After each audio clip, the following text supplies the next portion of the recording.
Okay, so the friendly and unfriendly experts agree, but what's the evidence? What are the lines of evidence? And that's the fun part, isn't it? Because we can all talk about what professors are on our side and what aren't. So I thought, well, let's look at the evidence itself. The first thing is to understand that the range of meaning available doesn't mean that, or any of those words, you can choose. So once again, if you read the Bible, you've got to accept the fact that when you might come across a word and you'd like it to mean a particular slant, you don't get to choose that. So you don't get to say, well, when I read the word here, I'm going to make it mean that, as opposed to when I read the word here. You have to follow some rules. There has to be consistency. So context decides what the shade of meaning is that you will adopt. It's the context. So we've talked about the genre in a previous talk a year ago. Now we're coming down to another constraint on what literature or text means, and that's the context level. I'll give you an example of context. So the sergeant barked his orders. His dog barked and growled. I stumbled and fell and barked my shins. 3 different uses of the one word. Your mind uses contextual rules that fast that you know each and every time, as soon as I say it, what shade of meaning or what meaning does this word barked have as soon as I say it, don't you? So it's a good example of how context dictates the meaning that you need to choose. Contextual rules can get very complicated. Who's heard of Granville Sharp? So none of you have had strong hour upon hour debates with Jehovah's Witnesses then. Because if you do, you will know Granville Sharp.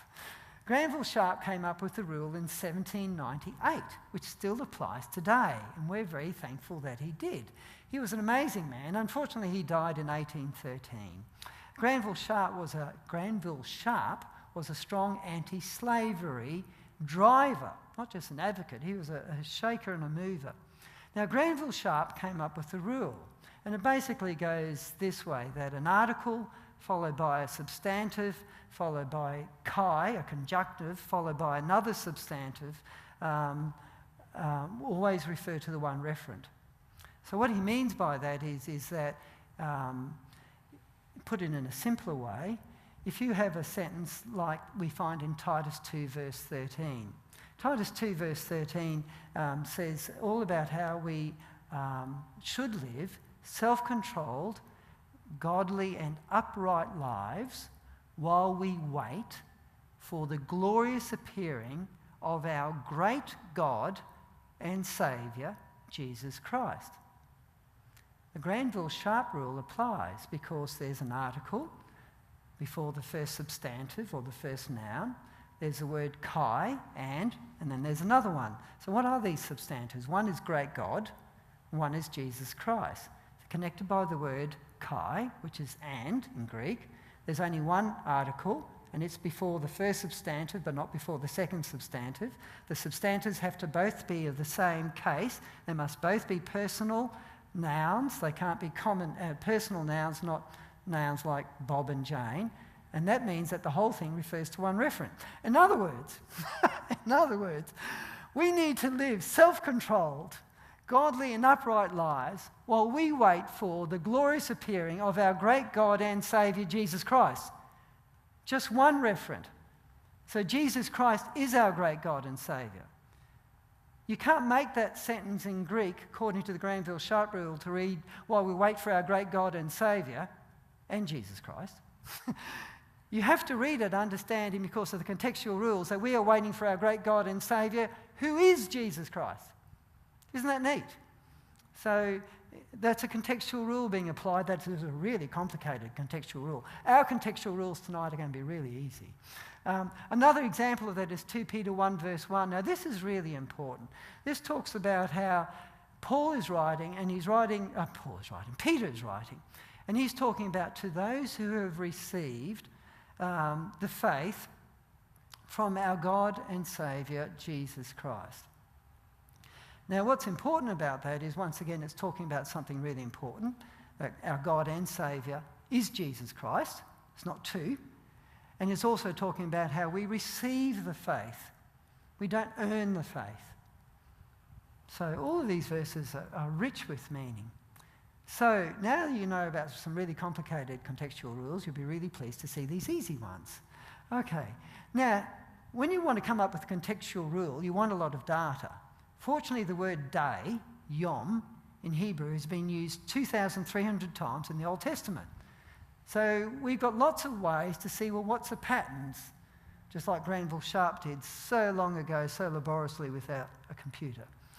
So the first one is that when yom is singular and when it's without a construct, so it's simple, it's not got some grammatical attachments to it. If you like, you can crudely think of them like suffixes and prefixes. When it's a simple word yom and it's singular, it always means a normal day, and there's hundreds of examples of that. It always means a normal day. Fascinating. I'm going to give you 6 of these. That when you look in the Old Testament, every time you see evening and morning combined with the word yom, outside of Genesis, we see that 19 times, and it always means a normal day. And of course, when you read Genesis 1, verse 1 to 2, verse 3, each of the days is talked about as being in association with an evening and a morning. That's pretty cool. But even if you didn't have an evening and a morning, even if you had an evening and morning in a sentence without the word yom, that's used 38 times in the Bible. And even without the word yom, evening and morning in that association always means a normal day. That's pretty cool.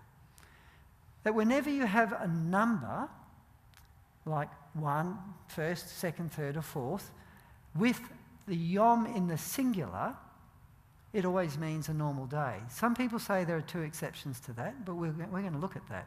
So that's over 150 times that a number with the word yom singular always means a normal day. And guess what we find in Genesis?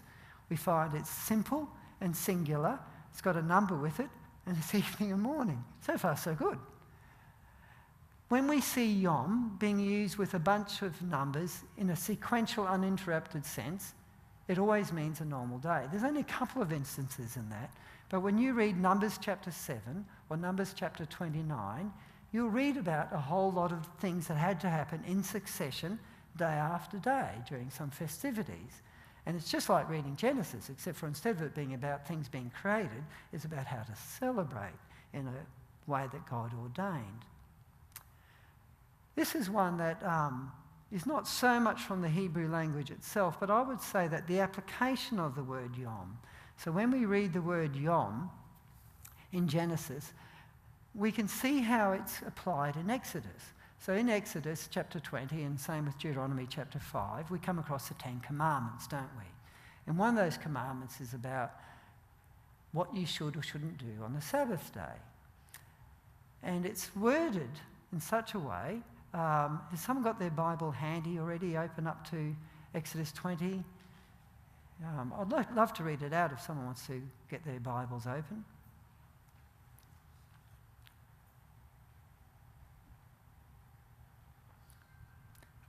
Exodus 20, and verses 8, verse to 11. Yeah, thank you, Miles. Actually, I better because I'm mic'd. Yeah, thanks very much, Miles. Okay. Remember the Sabbath day to keep it holy. 6 days you shall labour and do all your work. But the 7th day is the Sabbath of the Lord your God. In it you shall not do any work, you or your son or your daughter, your male or your female servant, or your cattle or your sojourner who stays with you. For, it's a causative word. You'll see it in Exodus 31 verse 17. For in 6 days the Lord made the heavens and the earth, the sea and all that is in them, and rested on the 7th day. Therefore the Lord blessed the 7th day and made it holy. So elsewhere in the Bible, there's an application given to those 6 creative days. It's not an application of 6 months or 6 years, 6 eons. It's an application in Exodus, in the 10 Commandments, to 6 solar days.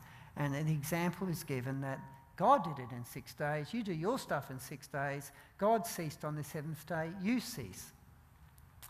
And the other thing I would like to say is about the use of the word yom, is that if the writer, inspired by God, meant for us to understand that it wasn't a solar day but a different day, contrary to what you can read on the internet, in Moses' day there's a lot of other words at the writer's disposal to express something that was not a solar day.